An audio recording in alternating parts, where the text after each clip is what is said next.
Γεια σε όλους. Τι καταλαβαίνουμε από τη φράση «Είμαι υπερήφανος και δεν θα αλλάξω ποτέ»? Εγωκεντρισμός. Η ασθένεια της ψυχής σας είναι μια ασθένεια που μοιράζονται πολλοί άνθρωποι. Ονομάζεται αγάπη για τον εαυτό, ματαιοδοξία, μάταιη δόξα ή υπερηφάνεια. Συνίσταται ουσιαστικά στο να βάζεις το εγώ στο επίκεντρο των πάντων και να υπερασπίζεις αυτό το εγώ από κάθε επίθεση. Εγώ είναι το όνομα αυτής της ασθένειας της ψυχής. Αλλά δεν είσαι υπερήφανος, είσαι ματαιόδοξος και μπορείς να αλλάξεις και να θεραπευτείς αν πλησιάσεις το Χριστό και το ευαγγελικό του μήνυμα. Ματαιοδοξία και υπερηφάνεια. Ίσως πρέπει να διακρίνουμε τη ματαιοδοξία, μάταιη δόξα, από την υπερηφάνεια. Η ματαιοδοξία τρέφεται από τους επένους που κάνουμε στον εαυτό μας ή που μας κάνουν οι άλλοι. Τρέφεται από την κολακεία, χρειάζεται θαυμαστές, αλλά ήδη θαυμάζει τον εαυτό της. Δεν αντέχει την υποτίμηση. Είναι πιθανώς η ψυχική ή πνευματική μορφή που παίρνει το ένστικτο της αυτοσυντήρησης. Η υπερηφάνεια είναι διαφορετική, είναι κυρίαρχη.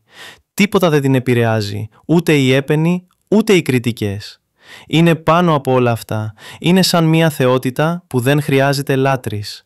Μια θρησκεία χωρίς λατρεία. Τόσο είναι πεπισμένη για την ανωτερότητά της.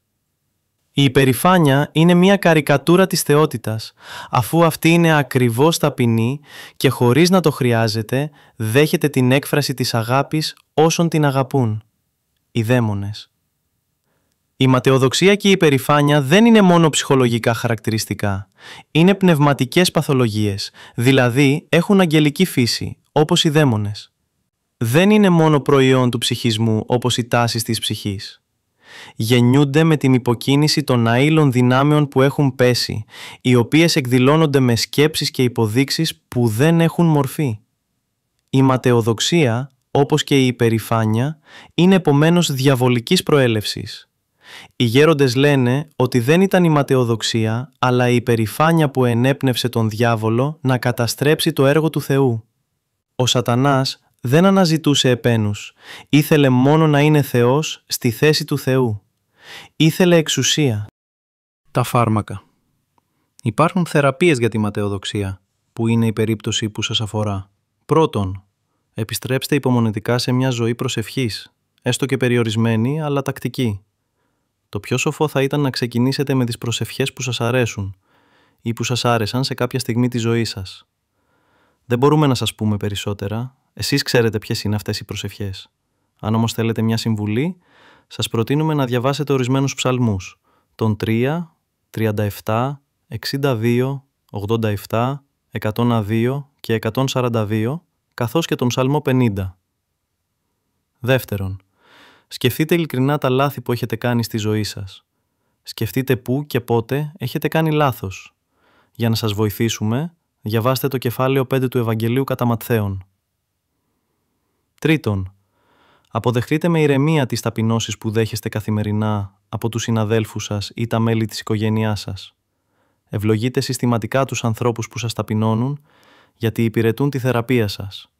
Χάρη σε αυτούς, αν δεχτείτε με καλή καρδιά και με χιούμορ τη μεταχείριση που σας επιβάλλουν, θα αποκτήσετε σταδιακά ταπεινότητα και θα πλησιάσετε το πρότυπό μας, που είναι ο Χριστός. Τέταρτον, βρείτε σύντομα κάποιον να εξομολογηθείτε. Όταν ομολογούμε τα λάθη μας ενώπιον του Θεού και ενώπιον του ιερέα, που είναι μάρτυρας για μας, ταπεινώνουμε θελοντικά τον εαυτό μας, ξεπερνάμε το εμπόδιο της ντροπής, αποκηρύσουμε την οσηρή ζωή μας και ανοίγουμε την καρδιά μας στη Θεία Ευσπλαχνία, δηλαδή στη ζωή χωρίς τέλος και στην ευδαιμονία. Τότε πλησιάζουμε με μεγάλη χαρά το αγνό σώμα και το πολύτιμο αίμα του Χριστού, του Θεού μας. Το πρόβλημα της υπερηφάνειας. Όσον αφορά την υπερηφάνεια, είναι πιθανώς ανίατη, γι' αυτό και η σωτηρία του Σατανά είναι προβληματική.